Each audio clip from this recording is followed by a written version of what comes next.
أعوذ بالله من الشيطان الرجيم. بسم الله الرحمن الرحيم. ورد الله الذين كفروا بغيظهم لم ينالوا خيرا وكفى الله المؤمنين القتال وكان الله قويا عزيزا.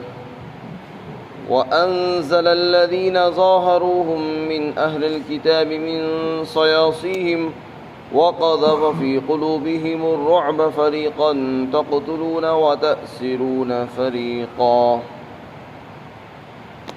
اور اللہ رب العزت نے کافروں کو واپس لوٹا دیا ان کے غصے کے ساتھ، اور انہوں نے کوئی خیر حاصل نہیں کی، اور اللہ کافی ہو گیا مسلمانوں کو قتال کی طرف سے، اور اللہ طاقتور ہے اور زبردست ہے.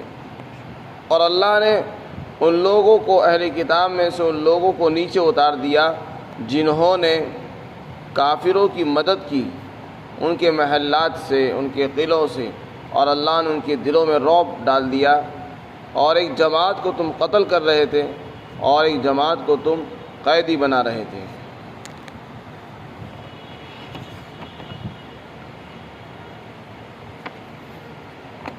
غزوہ خندق جو سن 5 ہجری میں ہوا، اس کا انجام کیا ہوا؟ 1 مہینے تک انہوں نے محاصرہ جاری رکھا. الآخر میں اللہ رب العزت نے مدد نازل فرمائی، فرشتوں کا لشکر اترا، اور اللہ تعالیٰ نے ایک ٹھنڈی ہوا بھیجی جس نے ان کے خیموں کو اکھاڑ دیا. ہانڈیاں الٹ گئی، چولہے بجھ گئے، اور ان کے قدم اکھڑنے لگے اور وہ خود چلے گئے گھبرا کر. ہوا بہت سخت تھی، ٹھنڈی تھی، جس کی وجہ سے وہ ٹک نہیں سکے اور کہنے لگے کہ اب یہاں رہنے میں کوئی فائدہ نہیں ہے کیونکہ موسم بھی درست نہیں ہے. چنانچہ اللہ تعالیٰ نے ان کو ان کے غصوں کے ساتھ واپس فرما دیا. آئے تو تھے وہ اس ارادے سے کہ بس آج تو مسلمانوں کا خاتمہ کرنا ہے، ان کا نام اور نشان مٹا دینا ہے. اور 10,000 سے اوپر 15,000 تقریباً 15,000 کا لشکر ان کا تھا، اور مدینہ کے اوپر چڑھائے تھے وہ. لیکن اللہ نے بغیر کسی لڑائی کے، بغیر کسی جنگ کے اتنے بڑے لشکر کو پیچھے ہٹا دیا. یہ اللہ ہی کا کرم ہوتا ہے، جب اللہ چاہتے ہیں تو بڑے بڑے فوجوں کو پیچھے ہٹا دیتے ہیں. تو مسلمانوں کو لڑنے کی بھی ضرورت پیش نہیں آئی، کیونکہ بیچ میں خندق تھی. ادھر بیچ میں خندق ہے، ادھر مسلمان ہے، دوسری طرف کافر ہے. تو پھر اللہ نے کیسے مدد فرمائی؟ ٹھنڈی ہوائیں بھیجی، اور اتنی ٹھنڈی ہوا تھی کہ جس کے لیے ان کو رکنا مشکل ہو گیا، اور رات ہی میں وہ نکل گئے. اور بہت تیز ہوائیں تھی جس سے ان کے خیمے اکھڑ گئے، ہانڈیاں الٹ گئی، چولہے بجھ گئے. فرمایا انہوں نے کوئی خیر نہیں پائی. جس ارادے سے آئے تھے وہ ارادہ ہی نہیں حاصل ہوا، سارے ارادے ان کے خاک میں مل گئے. تو ایسے اللہ تعالیٰ مدد فرماتا ہے اس میں. لیکن یہ سب کچھ ایک دم نہیں ہوا. وہ آئے اور 1 مہینہ تک وہیں ڈٹے رہے، مسلمان پریشان رہے. جب اللہ نے آزمائشوں کے ذریعے مسلمانوں کو جانچ لیا، پھر اللہ کی طرف سے مدد آئی. اسی کو اللہ نے فرمایا کہ اللہ مومنین کے لیے کافی ہو گیا. مسلمانوں کو لڑنے کی ضرورت پیش نہیں ہے، اللہ نے خود ہی ان کو پیچھے ہٹا دیا. اور اللہ قوی ہے، طاقتور ہے، زبردست ہے. اس کے بعد جو دوسری آیت شریفہ ہے اس میں بنو قریظہ کا بیان ہے.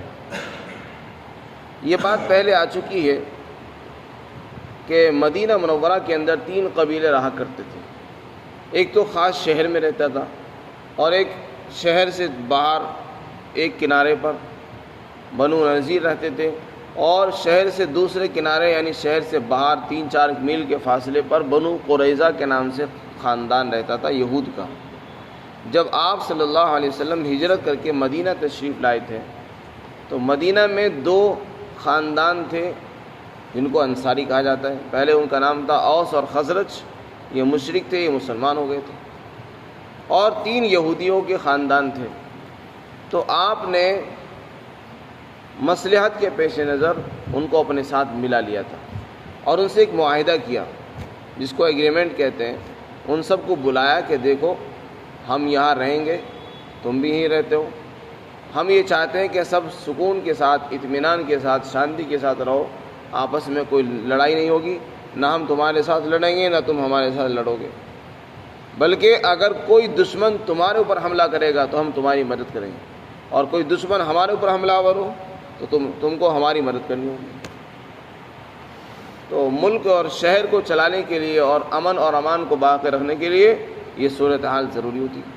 تو آپ صلی اللہ علیہ وسلم نے باوجود یہ کہ وہ مسلمان نہیں تھے لیکن ان سے معاہدہ کیا کہ دیکھو ہم تمہارا ساتھ دیں گے، ٹھیک ہے تم مسلمان نہیں ہوتے نہ ہو، نہیں لاتے نہ لاؤ، لیکن امن کو برقرار رکھنا یہ ہماری تمہاری ذمہ داری ہے، اس کے لیے ہم سب عہد کرتے ہیں کہ ہم تمہارے خلاف تلوار نہیں اٹھائیں گے، تم ہمارے خلاف نہیں اٹھاؤ گے۔ انہوں نے کہا کہ ٹھیک ہے تیار ہے۔ اس میں سے جو ایک خاندان تھا بنو قینقاع، انہوں نے تو غزوہ بدر کے بعد ہی اپنا عہد توڑ دیا۔ دوسرے سال ہی بدر کی لڑائی پیش آ گئی تھی، ہجرت کے دوسرے سال ہی جیسی بدر کی لڑائی پیش آئی، اس کے بعد مسلمانوں کی جیت ہو گئی تو وہ جلنے لگے، ان کو مسلمانوں سے اور نفرت ہو گئی۔ پھر ان کی طرف سے ایک غداری کا معاملہ پیش آیا تو آپ نے پھر ان کو جلا وطن فرمایا، ان کو وہاں سے نکال دیا گیا۔ لیکن دو خاندان ابھی بھی رہے۔ سن 4 ہجری کے اندر چوتھے سال، ہجرت کے چوتھے سال، بنو نذیر کی طرف سے غداری پیش آئی، انہوں نے اپنے وعدے کو توڑ دیا اور حضور صلی اللہ علیہ وسلم کے بارے میں قتل کی سازش ان کی پائی گئی۔ آپ تو کسی معاملے میں ان کے پاس گئے تھے اور وہ دیوار پر چڑھ کر حضور کو پتھر سے مارنے کا ارادہ کرنے لگے۔ اللہ رب العزت نے جبرائیل علیہ السلام کے واسطے سے آپ کی مدد فرمائی اور آپ وہاں سے تشریف لے آئے۔ تو پھر آپ نے ان کو بھی نکال دیا تھا، ان کا محاصرہ کیا اور ان کو کہا کہ یہاں سے نکل جاؤ، تو وہ اپنے چلے گئے۔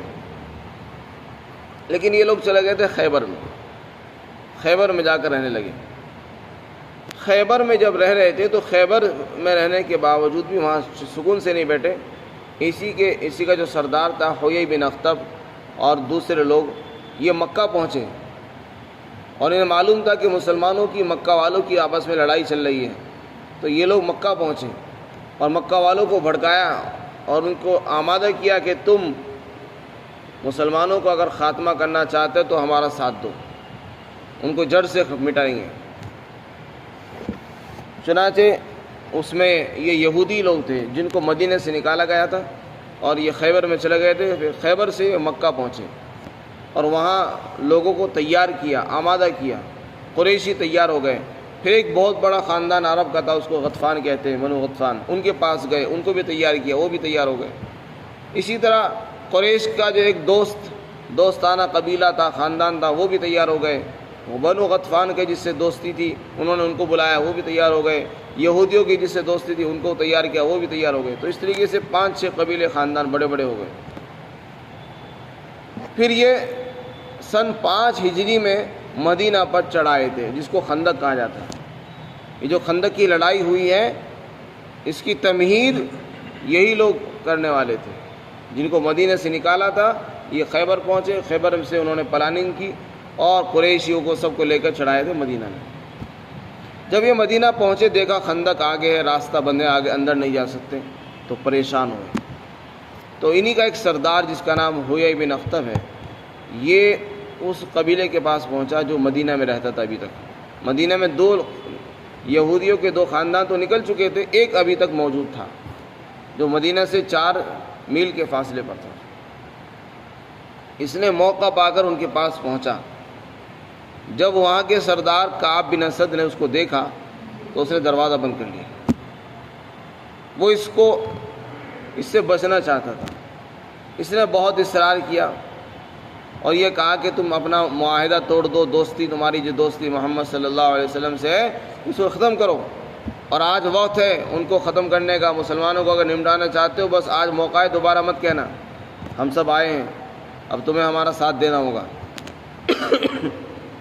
تو اس نے بات کرنے سے منع کر دیا، لیکن یہ اڑا رہا، ضد کرتا رہا۔ اس نے کہا کہ دیکھو میرا تو دوستانہ ہے اور ابھی تک محمد کی طرف سے کوئی بے وفائی اور کوئی وعدہ خلافی پیش نہیں آئی، تو ہم کیوں وعدے کو توڑتے ہیں؟ لیکن اس نے تیار کر لیا اس کو۔ اس نے کہا بھی کہ دیکھو اگر تم لوگ ناکام ہو گئے پھر کیا ہوگا؟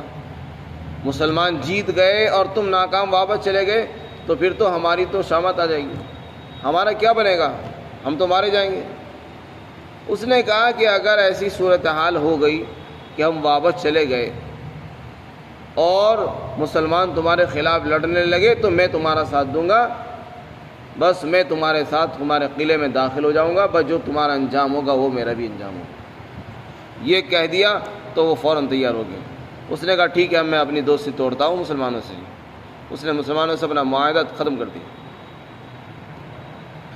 آپ صلی اللہ علیہ وسلم کو اس کی خبر پہنچ گئی، لیکن آپ کو یقین کے ساتھ پتہ نہیں تھا۔ آپ نے صحابہ کو بھیجا، کچھ صحابہ کے جماعت عبداللہ بن رواحہ اور حضرت سعد بن معاذ اور اسی طرح اور حضرات کو بھیجا کہ جاؤ تحقیق کر کے آؤ، ان کو بتاؤ کہ دیکھو ہمارا تمہارا دوستانہ چل رہا ہے اور اس وقت ہمارے اوپر ایک مصیبت آئی ہوئی ہے، اب تمہیں ہمارا ساتھ دینا ہے۔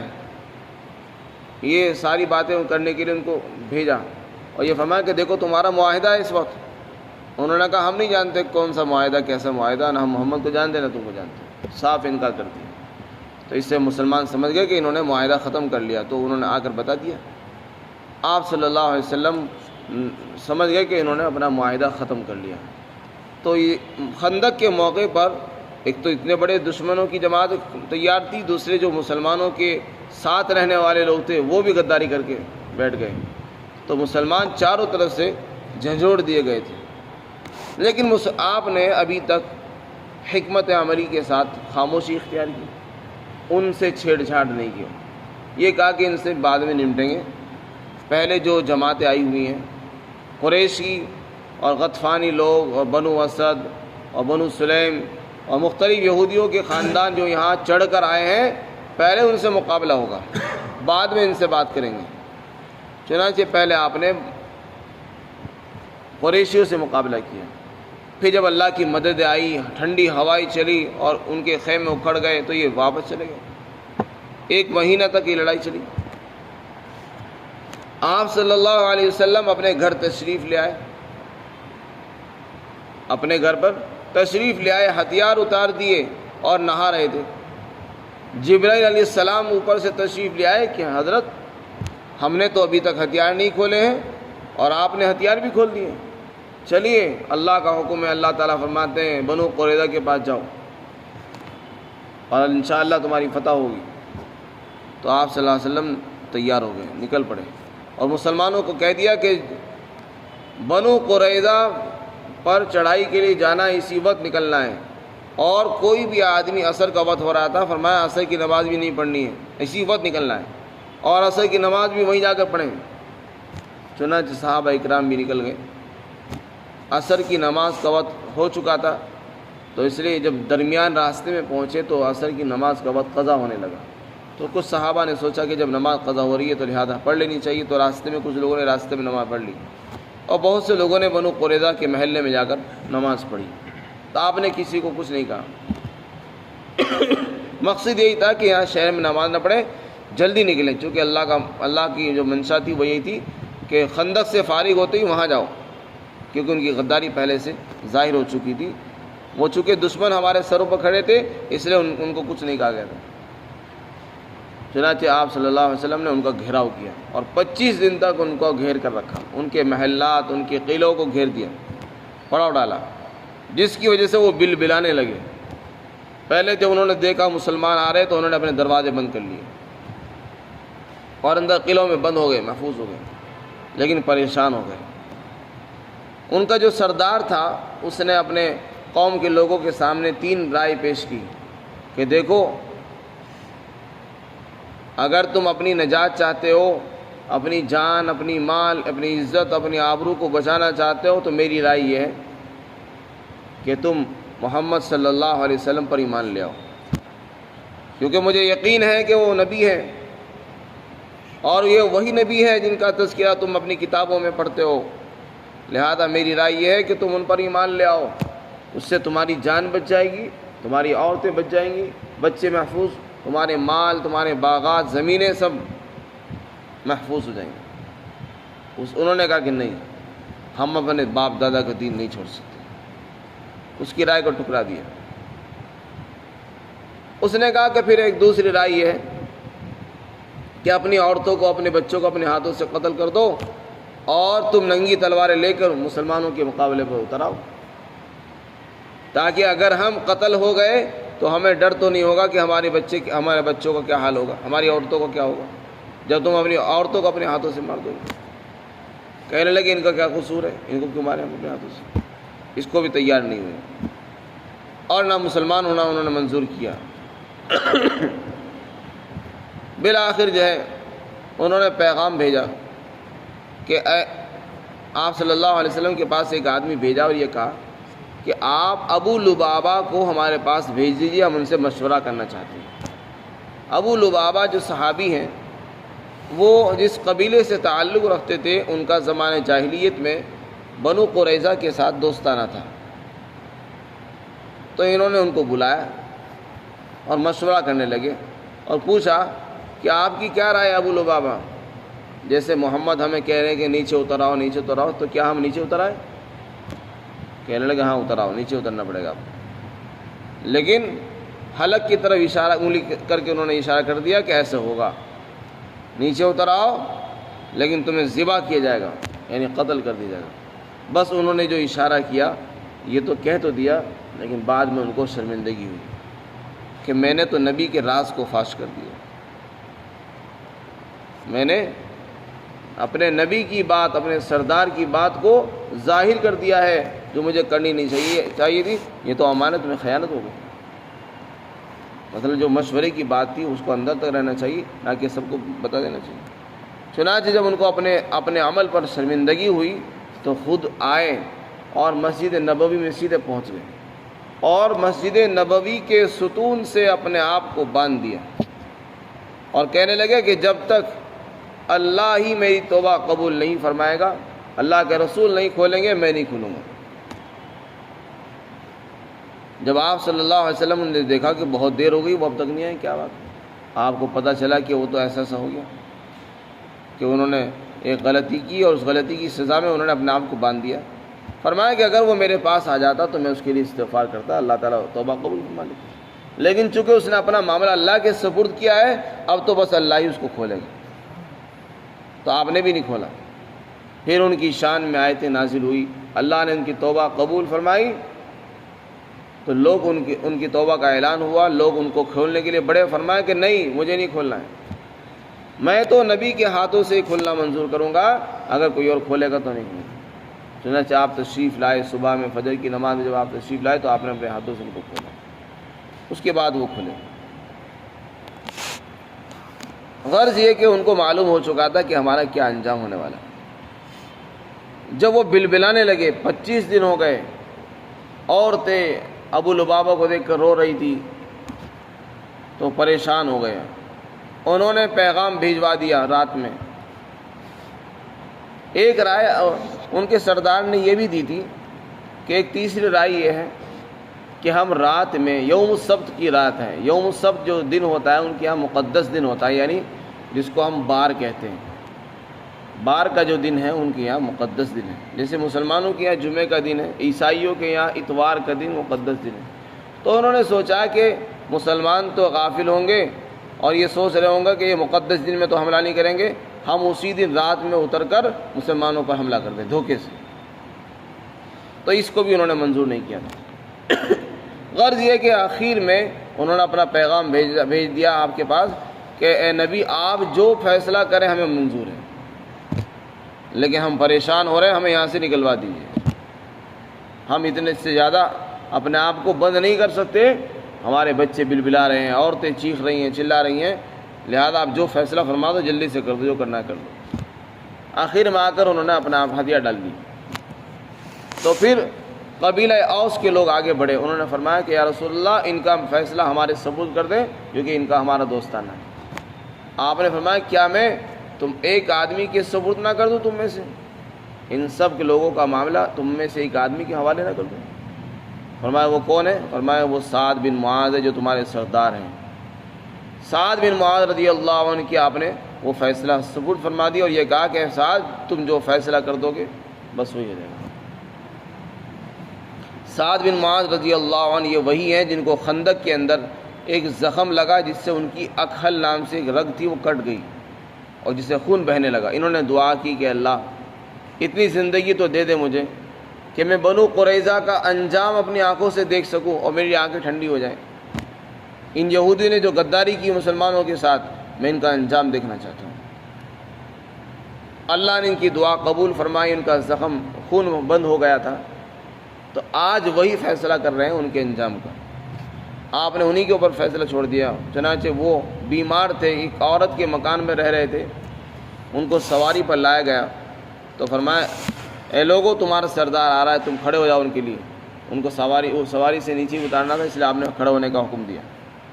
چنانچہ ان کو نیچے لایا گیا۔ انہوں نے فرمایا کہ ان کے جو مرد جنگ کے قابل ہیں ان کو قتل کر دیا جائے۔ اپنا فیصلہ سنا ہے، جو مرد جنگ والے ہیں، لڑنے کی صلاحیت رکھتے ہیں، ان کو سب کو مار دیا جائے اور ان کے مال کو تقسیم کر دیا جائے اور ان کی بیوی بچوں کو غلام بنا لیا جائے۔ یہ آپ نے فیصلہ فرمایا۔ اللہ کے رسول صلی اللہ علیہ وسلم نے فرمایا کہ اے سعد، تم نے جو فیصلہ کیا تم نے وہی فیصلہ کیا جو اللہ کا فیصلہ ہے۔ آپ بھی اس فیصلے سے راضی ہو گئے، چنانچہ ایسا ہی ہوا۔ پھر ان کے لیے گڈھا کھودا گیا، خندق کھودی گئی اور ان کے مردوں کو وہاں لایا گیا اور ان کی گردنیں کاٹ کاٹ کر اس میں ڈال دیا گیا اور باقی لوگوں کو تقسیم کر دیا گیا۔ چنانچہ آپ نے بہت سے غلام باندھیا، نجد کے علاقے میں بھیجے اور ان کو بیچ کر پھر مسلمانوں کے لیے ہتھیار خرید کر لائے گئے تاکہ مسلمانوں کو کام آ سکے۔ تو اس طریقے سے بنو قریظہ نے جو غداری کی اس کا انجام یہ ہوا کہ ان کو قتل کر دیا گیا۔ اسی کا یہاں پر بیان ہے۔ فرمایا اللہ تعالیٰ نے اور اللہ نے ان اہل کتاب میں سے ان لوگوں کو ان کے قلعوں سے نیچے اتار دیا جنہوں نے کافروں کی مدد کی تھی۔ تو انہوں نے چونکہ مدد کی تھی اور یہ مدد غداری تھی، اس لیے اللہ نے ان کو اس حال پہ مجبور کیا کہ وہ نیچے اتر آئے اور ان کے دلوں میں رعب ڈال دیا اور وہ ایسے مرعوب ہو گئے کہ خود ہی کہنے لگے سرنڈر ہو کر کہ آپ جو فیصلہ کریں ہم منظور ہیں۔ پھر آگے فرمایا مسلمانوں تم ان میں سے ایک جماعت کو قتل کرنے لگے اور ایک جماعت کو قید کرنے لگے۔ یہ سب کچھ مسلمانوں نے کیا ہے، اسی کا بیان اس میں ہے۔ پھر جو لوگ اس میں مارے گئے تھے اس میں بنو قریظہ کے لوگ تو تھے ہی، یہ جو حیی بن اخطب تھا بنو نذیر کا سردار تھا، اس نے چونکہ کہہ دیا تھا کہ اگر تم مارے گئے تو میں بھی تمہارے ساتھ تمہارے قلعے میں داخل ہو جاؤں گا، یہ بھی مارا گیا۔ البتہ ایک عورت اور ماری گئی۔ حالانکہ آپ نے عورتوں کو، سعد نے جو فیصلہ فرمایا تھا وہ عورتوں کے قتل کا نہیں تھا، لیکن ایک عورت کو مارا گیا، وہ کسی اور بنیاد پر۔ ایک عورت نے ایک صحابی کے سر پر چکی کا پارٹ گرا دیا تھا جس سے وہ شہید ہو گئے تھے، اس لیے اس کے قصاص میں اس کو عورت کو قتل کیا گیا۔ اور ایک صحابی ہے حضرت عطیہ قرظی، وہ بھی اسی خاندان کے تھے۔ وہ فرماتے ہیں کہ جب قتل کیا جا رہا تھا تو سب کے زیر ناف بال چیک ہوتے تھے اور یہ دیکھا جاتا تھا کہ جس کے ناف کے نیچے بال نکل آئے اس کو قتل کر دیا جاتا، اور جس کے ناف کے نیچے بال نہیں نکل آئے تھے اس کو چھوڑ دیا جاتا تھا۔ اور میں بھی انہی میں سے تھا کہ میں بال نہیں نکلے تھے، مجھے چھوڑ دیا گیا، پھر بعد میں یہ مسلمان ہو گئے تھے۔ تو اس طریقے سے مدینہ کے اندر سے تینوں خاندان نکل گئے، دو کو تو جلا وطن کیا گیا اور ایک کو قتل کر دیا گیا، اور ان کی عورتیں وغیرہ سب مسلمانوں میں تقسیم ہو گئی۔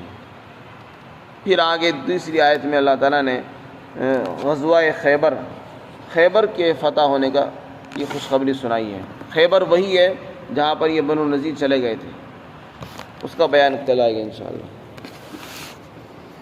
اللہ تعالیٰ ہم سب کو عمل توفیق